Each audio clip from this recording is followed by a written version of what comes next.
Akkam jirtu guys baga deebitanii gara channel kiyyatti dhuftan guyyaa har'as application haaraa tokko application karaa bilbila keenya nuuf kaffaluu danda'u yookiin karaa mobile lakkoofsa bilbila keenya kan nuuf kaffaluu danda'u akkasumallee karaa Binance warra qabdan doolaaraan karaa Binance baafachuu dandeessu karaa garaagaraa kan nuuf kaffalu application haaraa tokkoon wal isin barsiisa jechuudha. Application kana Telegram channel kiyyarra kiyya multimedia jettanii search gochuudhaan link isaa jalatti argachuu ni dandeessu. Link isaa isiniif nan kaa'a jechuudha. Yoo barbaadan immoo Telegram channel kiyya link isaa barreeffama video kana jala isiniif nan kaa'a achi jalaan seentanii argachuu ni dandeessu jechuudha. Akkamittiin akka buufattanii akkamittiin akka hojjettan hunduma isaa isinitti nan agarsiisa. Jalqaba link sana yeroo tuqxan link yan isiniif kaa'e gara Play Store keessan isin geessa. Play Store keessan irraa application kana maal gootu download ni godhattu jechuudha. Application kana erga download godhattanii booddee haala kanaatiin isiniif dhufa open gootanii ni seentu kana booddee erga haala kanaatiin isiniif dhufee booddee kana ilaaltanii ni daddabarsitu jechuudha. Erga haala kanaan daddabarsanii booddee gara kanaatti xiyya isiniif fida xiyyanni isiniif duratti al tokko ni tuqxu jechuudha. Kana booddee privacy policy isaanii yookiin immoo seera isaanii isiniif bakka kana ni kaa'a.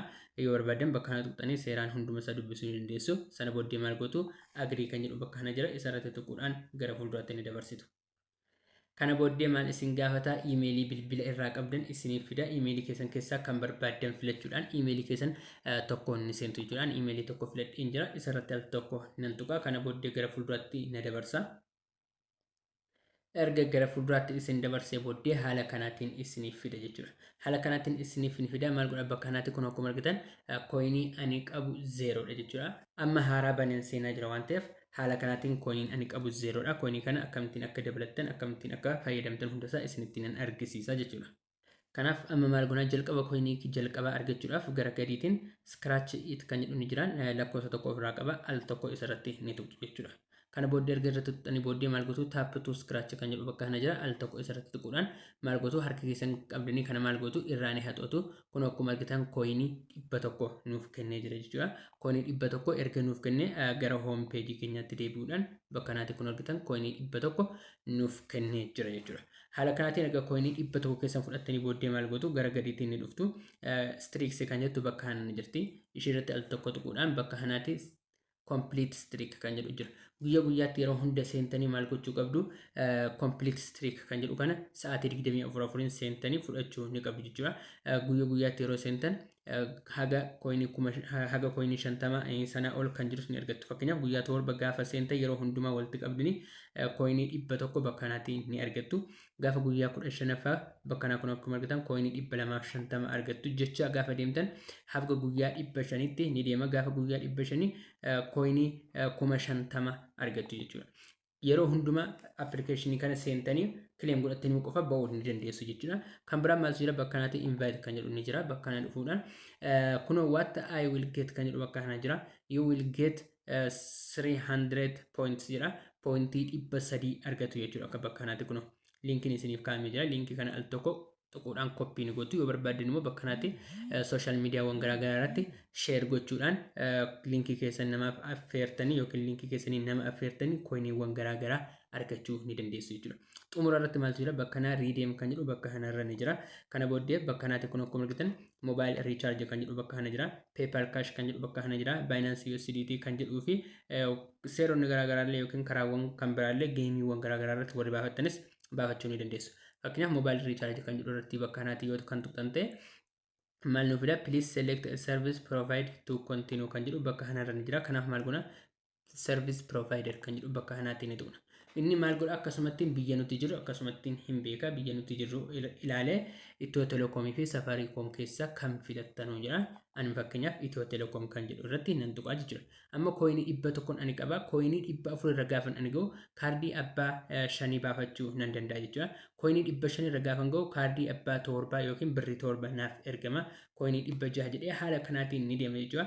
Haga birrii barbaadanitti haga birrii 1070tti baafachuu ni dandeessu jechuudha. Kan adda isa godhu application yeroo darbe isiniif hojjedhe irraati application yeroo darbe kaardii abbaa 5 irraati qabee abbaa 50 ti abbaa 100 jechaa deema. Garuu kun kaardii haga barbaadan irraa qabdanii baafachuu dandeessu. Abbaa 10 baafachuu dandeessu, abbaa 15, abbaa 25 jettanii tokko tokkoon haga barbaadan baafachuu ni dandeessu. Warri Safaariikoom fayyadamtan immoo Safaariikoom kan jedhu irra bakka kanaatiin ni tuqxu. Kunoo innis akkasuma ni qaba. Coinii 400tiin kaardii abbaa 5 baafattu, coinii 600tiin kaardii abbaa 7 baafattu, coinii 800tiin immoo kaardii kaardii abbaa kudhanii baafattu jechuudha. Karaa salphaatiin immoo akkamittiin coinii kana akka walitti qabattan isinitti nan agarsiisa. Warri PayPal-tiin baafachuu barbaadan bakka kana PayPal ni jira. Coinii 68 doolaara 5 baafachuu ni dandeessu jechuudha. Warri PayPal fayyadamtan, warri Binance fayyadamtan immoo 0.001 irraa kaastanii baafachuu ni dandeessu jechuudha. Osoo namallee hin affeerin akkuma jalqaba seentaniin coinii isa jalqaba seentan sana isaatiin baafachuu ni dandeessu jechuudha. Coinii 1000 irra gaafa geessan ammoo 0.1 USDT irraa baafattu. Akkasumallee gaafa coinii 2500 irra geessan 0.25 baafachaa haga doolaara 10tti karaa Binance keessanii baafachuu ni dandeessu jechuudha. Kan biraa maal isinitti agarsiisa? Bakka kanatti home page keessanitti al tokko deebi'uudhaan bakka kana seerota garaagaraa yookiin immoo appilikeeshinoota akkasiin buustan fa'aa kan isin gaafatu ni jira. Fakkeenyaaf bakka kanatti survey offers kan jedhu jira. Survey yeroo baay'ee biyya keenya keessatti hin hojjetu. Kanaaf maal gootu app task kan jedhu bakka kana jira. Sana booddee maal ni jira? Play at least one game to unlock ni jira. Kanaaf maal goona? Play game kan jedhu tuquudhaan continue ni jenna. Kanaaf bakka kanatti play game kan jedhu filachuu dandeessu yookaan asii ofiisaa keessatti isin dabarsa. Kana booddee allow kan jedhu tuquudhaan geemiiwwan tokko filattu jechuudha. Geemii tokko filachuudhaan I agree and continue kan jedhu bakka kanatti ni tuqxu. Kana booddee allow ni gootu jechuudha. Kana booddee gara fuulduraatti isin dabarsa. Amma geemiin asirra hin jiru jechuudha. Geemiin nuti taphachuu dandeenyu bakka kanarra hin jiru. Gaafa geemii tokko bakka kanatti taphanne sana booddee maal nuuf fida? Appilikeeshinoota garaagaraa nuuf fida jechuudha. Appilikeeshinii buusuudhaan qofa coiniiwwan garaagaraa nuuf laata. Osoo waa tokko hin hojjetin appilikeeshinii sana bilbiluma keenya irratti qofa buusuudhaan maal godha? Coiniiwwan garaagaraa nu laata. Coiniiwwan inni nuuf kenne sana immoo karaa salphaatiin maal gochuu dandeenya? Gara waaleetii keenyaatti yookiin immoo gara kaardii moobaayilii keenyaatiin baafachuu ni dandeenya jechuudha. Kanaaf maal gootu yeroo hundumaa seentanii ishee kana play now kan jettu kana tuquudhaan akka geemiin yookiin immoo geemiin garaagaraa akka isiniif caanamee jiru yookiin akka fedhamee jiru cheekii gochuu hin dagatina. Al tokko qofa geemii buusuu isin gaafata. Al tokko erga geemii buusanii geemii daqiiqaa lamaaf qofa erga taphattanii booddee appilikeeshinoota garaagaraa bakka kanatti akka inni isiniif banamu gochuu ni dandeessu jechuudha. Yoo barbaaddes bakka kana top offer kan jedhu jira. Isas banachuu ni dandeessu gaafa kam? Gaafa geemii tokko taphattan jechuudha. Kana booddee maal gootu? Xumura irraa baafachuudhaaf maal gootu? Bakka kana dhuftu. Amma coin 100 kana baaseen isinitti agarsiisa. Kanaaf isa baasuudhaaf maal goona? Binance USDT kan jedhu bakka kana jira. Al tokko isarratti ni tuqna. Kana booddee bakka kanatti al tokko irratti tuquudhaan bakka kanatti Binance email jedhee emailii Binance kiyya na gaafata jechuudha. Emailii Binance keessanii guutuudhaan maal gootu? Irraa baafachuu dandeessu jechuudha. Emailii Binance keessan erga guuttanii booddee bakka kana next kan jedhu jira. Isa next jedhu irratti ni tuqxu. Kana booddee maal gootu? Haga sa'aatii 48 turuu danda'a. Haga sa'aatii 48 turuu danda'a jedha. Garuu sekoondii 5 yookiin sekoondii 10 caalaa yoo turedha jechuudha. Kanaaf maal gootu? Bakka kanaaf confirm kan jedhu irratti tuquudhaan gara fuulduraatti akka inni isin dabarsu gootu jechuudha. Kana booddee request submitted nuun jedhee jira. Close ni goona jechuudha. Kana booddee maal goona? Kun akkuma argitan bakka kanatti paid nuun jedhee jira. Binance immoo kun akkuma argitan notification hin Binance naaf dhufee jira. Seenamoo hin seenne jedhu walumaan cheekii goona jechuudha.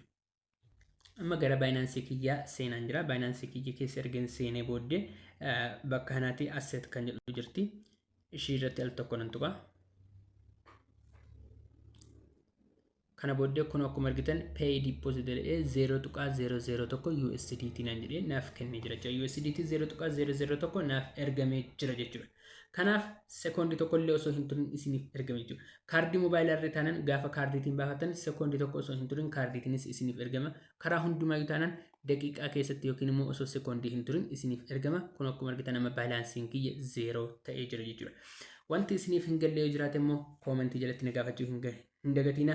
Viidiyoon guyyaa har'aa isiniif qabadhee dhufe kana fakkaata jechuudha. Viidiyoo kanarratti akka itti gammaddan abdiin qaba. Viidiyoon kun dhibba riiliidha jechuudha. Appilikeeshiniin kun akka kaffaluu dhibba riiliidha. Shakkii tokkollee hin qabu jechuudha. Waan isiniif hin galle immoo yoo jiraate koomentii jalatti na gaafachuu hin dagatina. Viidiyoo kanas like gochuu hin dagatina. Maatii chaanala keenya warra hin taane immoo subscribe gochuun viidiyoowwan akkasii yeroo hunda akkasiin ga'uuf maatii chaanala keenya ta'aa isiniin jedha. Viidiyoo biraatiin hamma walitti deebinutti nagaan naaf tura. Goodbye.